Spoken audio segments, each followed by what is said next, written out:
আফগানিস্তানের পর ইরাক থেকেও চলে যাচ্ছে আমেরিকান সেনারা। বিশ্লেষকরা বলছে এর ফলে লাভবান হবে ইরান।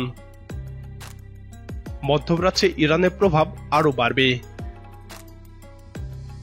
বর্তমানে ইরাকে আমেরিকান সৈন্যদের প্রধান কাজ ইরাকি সৈন্যদের প্রশিক্ষণ এবং অন্যান্যভাবে সাহায্য করা। কিন্তু ইরাকে আমেরিকান সেনার উপস্থিতি নিয়ে বিরোধিতা ক্রমেই বাড়ছে।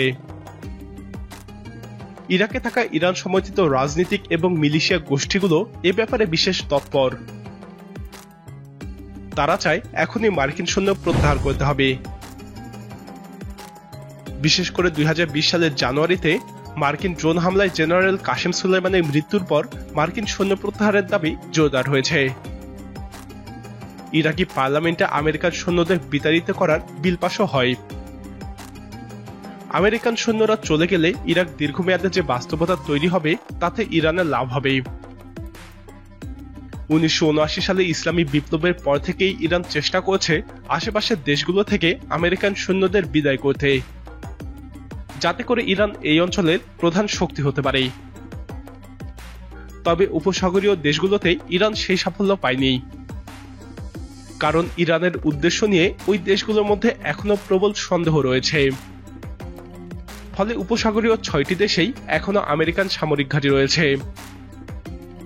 বাহরাইনে রয়েছে মার্কিন নৌবাহিনীর 5ম বহরের ঘাঁটি। এদিকে মধ্যপ্রাচ্যে ইরানের প্রভাব বাড়ানোর পিছনে একসময় বড় বাধা ছিলেন সাদ্দাম হোসাইন। 2003 সালে আমেরিকান আগ্রাসনে সাদ্দাম হোসাইনের পতনের পর ইরান রাতারাতি যে সুবিধা পেয়ে যায় তা কাজে লাগানোর চেষ্টা তখন থেকেই অব্যাহত রেখেছে। ইরাকে একাধিক শিয়া মিলিশিয়া গোষ্ঠী তৈরি করেছে ইরান, আর এভাবে তাদের শক্তি বৃদ্ধিতে দারুণ সাফল্য দেখিয়েছে ইরান। ইরাকি পার্লামেন্টের ভিতরে ইরানের পক্ষে কথা বলার মতো অনেকগুলো প্রভাবশালী রাজনীতিবিদ রয়েছে। এরপর সিরিয়ার গৃহযুদ্ধ ইরানকে ইরাকের মাটিতে সামরিক উপস্থিতির সুযোগ তৈরি করে দেয়। তাছাড়াও পাশের দেশ লেবাননে ইরান সমর্থিত শিয়া মিলিশিয়া গোষ্ঠী হিজবুল্লাহ দেশটির সবচেয়ে বড় সামরিক শক্তি।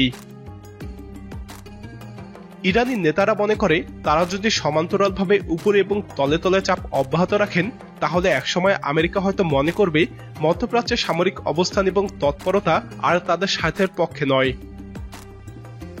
ফলে আমেরিকার ঘাঁটিতে রকেট হামলা এবং সেই সাথে ইরাকের রাস্তায় আমেরিকান সৈন্যের উপস্থিতির বিরুদ্ধে বিক্ষোভের সমর্থন যোগাচ্ছে ইরান। এখন ইরাক থেকে মার্কিন সৈন্য প্রত্যাহারের সিদ্ধান্তে ইরানের অনেকেই মনে করবেন তারা সঠিক পথেই রয়েছেন। ধীরে ধীরে মধ্যপ্রাচ্য ইরানের নিয়ন্ত্রণে আসবে। প্রিয় দর্শক, মধ্যপ্রাচ্যে ইরানের প্রভাব বৃদ্ধিকে আপনি কিভাবে দেখছেন? আপনার মতামত কমেন্টে জানান। এই ভিডিওটি ভালো লাগলে লাইক বাটনে ক্লিক করুন।